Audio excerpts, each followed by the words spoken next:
ওই দিন দেখলাম পদ্মা নদীর পারে পাটুরিয়া ঘাটে যেই বাসটা পড়ে গেল, ছোট্ট একটা বাচ্চা কেঁদে কেঁদে বলে, মা মা তুমি আমার এতিম বানাইয়া গেলি, মা মাঝে কত মায়া। মা বাচ্চাটারে জানালা দিয়ে ঠেলে দিল, মা নিজে মরে গেল, কলিজার টুকরা সন্তানটারে বাঁচার জন্য চেষ্টা করল। মায়ের মতো আপনার কেউ নাই রে, কত কষ্ট না মা করেছো তুমি।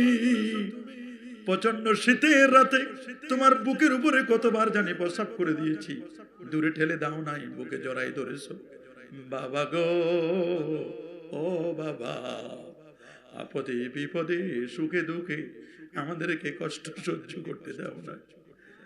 এই কষ্টের মধ্যে কত কষ্ট করে উপার্জন করে আমাদেরকে লেখাপড়া শিখাইলা, বড় করলা।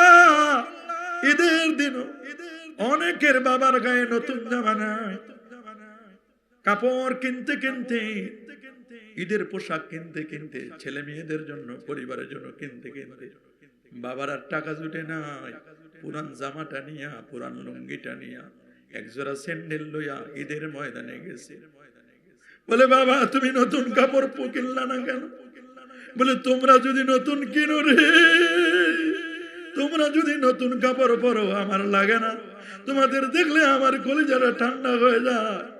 এমন বাবা যার অন্ধকার কবরে আজকে যারা হাত বাড়াইছি, কার জানি মা নাই রে, বাবাও নাই, এতে মেয়ের মধ্যে দুটো হাত বাড়াই দিলাম।